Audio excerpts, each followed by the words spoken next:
Now, as the DA holds its two-day federal congress to debate policies and elect new leadership, an associate professor of public law at the University of Cape Town and political analyst Richard Calland has written an opinion piece titled, "What Exactly is the Problem with the DA?"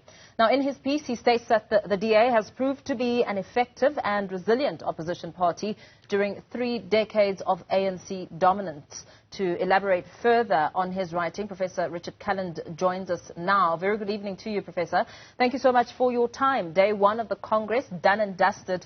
Let's perhaps look at the DA from a different perspective since its inception in the year 2000. What would you say has been the party's core political proposition? Well, for many years, and perhaps still, their main argument has been that for South Africa to prosper, the ANC must be removed from power. And so for 3 decades, that's been their single goal. And their argument has been that the ANC, over a period of time, has become increasingly incapable of delivering the services, providing the policies that the country needs, and that the DA, can offer a more effective form of government. Now, for a while, that strategy worked in the sense that they were offering a better form of government and building province by province, city hall by city hall. And so by 2016, that strategy, I think, was succeeding. And of course, in 2016, they reached the high watermark of 27% of the national vote in the local government elections of those years. In the period since then, I think their trajectory has been rather more rocky. Of course, after the 2019 national election, they panicked, having dropped a percentage point from 22 to 21%, and they got rid of Mmusi Maimane as their leader, and they kind of went back in time in terms of the kind of leadership that they have at the top. Now, there are some underlying strategic choices here, which I think, and I argue in my piece yesterday, they need to grapple with.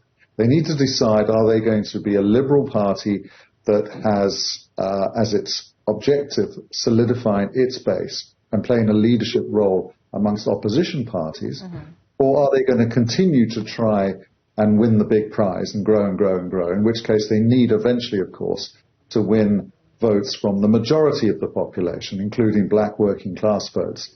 Yeah. And that's their strategic dilemma.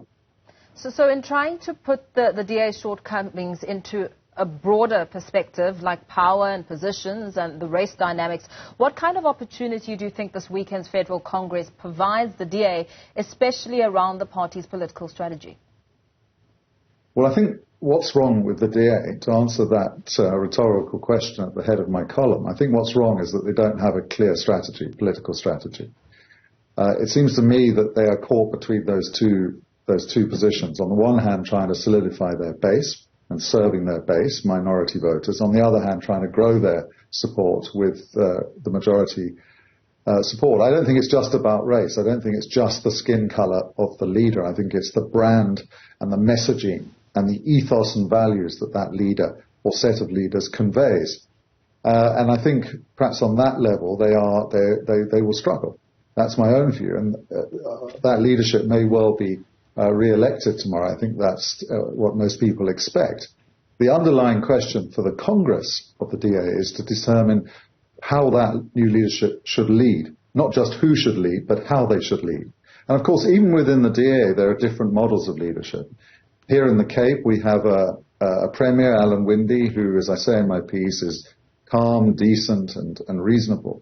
And we have a mayor who appears agile, adaptive, and emotionally intelligent. And of course, in KZN, there's another third white male leader, Christopher Pappas, who appears to be able to connect with a broader group of people from different communities. So it's about how you communicate, how you connect, and the trust that form of politics can build. That's the essence of good politics. And the question is whether the leadership of the DA, the national leadership, have that aptitude and that capacity if they're going to grow their support next year. And a final point, and Poe, if I can make it, having in a sense won the victory or made a major contribution to holding the ANC to account to the point now that the ANC is on the verge of losing its majority next year. The real tussle now with the DA is how it positions itself within the opposition. There are growing forces, Action SA, Patriotic Alliance, other forces within the opposition who the DA are going to have to be very careful as to how they manage and how they relate to. You say it's about the brand and the messaging and not necessarily about skin color. How then do we begin to gain some perspective and understanding on the DA's black leaders' exodus? I mean, we know that last year Helen Zille was saying she merely dismissed it as people come and go, but it's broader than that. Well, you'd have to ask them, but my sense of it, talking to people in and around politics and the DA, is that it's not because necessarily the national leadership is white. It's because of how they use their power. It's the values and ethos that they present. And clearly, following Mamani's departure after the 2019 election, clearly at that point there was a real inflection point. And since then, the DA has been shedding black voters and shedding black leaders. Now, in the end, that's noticed by the broader electorate, obviously. And the broader electorate, who may well, of course, be sceptical about being led by or governed by white people, given the history of this country, it makes it harder for the DA to attract a broader support across race and class when you put yourself in that kind of position. So, looking at, the DA, I suppose one could say that it's no less preoccupied with the stuff around power and positions than the ANC was at its conference in December last year. The ANC has paid a heavy political price as its national electoral support levels have slumped by 12 percentage points since around 2008. How much of a role do you think the DA has played in holding the party to account for its manifold failures? Well, I think that the DA, as I say in my piece, deserves credit for sticking with the task, because over 3 decades it was not easy. When you're that far away from power, it's hard, and the electorate keeps rewarding the big party, the majority party, despite their failures. It's very hard to keep your morale up. It's very hard to keep walking up that steep hill. But the DA and other opposition leaders have stuck with that task, and I think they deserve credit for that contribution to building a genuinely competitive multi-party democracy in this country. The earlier part of your question was really about policy making, and in December at the ANC conference we saw an absolute preoccupation with power and position, to the point that when the electoral part of the ANC conference was over, most delegates left, and the policy conference part of the proceedings kind of collapsed because no one was there to debate policy.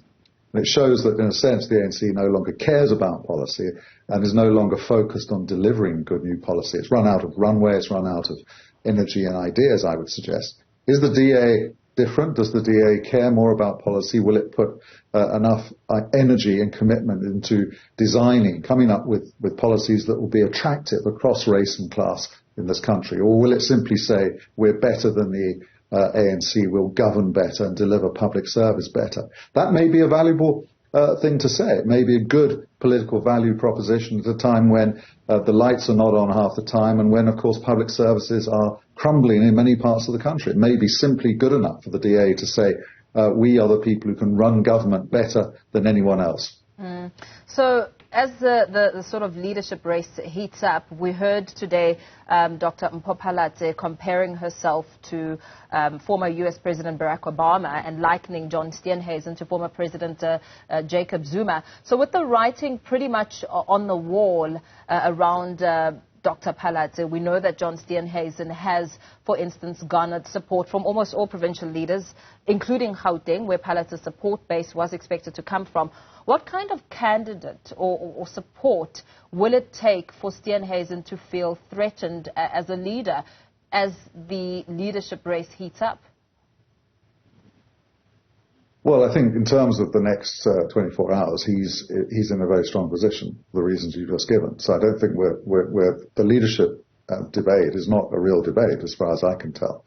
What matters is what he does as leader now in the next 12 months in the run-up to the election, and the performance of the DA next year, and how it manages the coalition negotiations that are likely to follow if the ANC does in fact lose its majority, and at what point, what percentage point the ANC drops to, whether it's 48 or 45 or 43, going to have a critical bearing on how the DAs are able to build what is emerging as a kind of blue alliance of opposition parties that are right of centre, in which the DA will want to play a prominent role.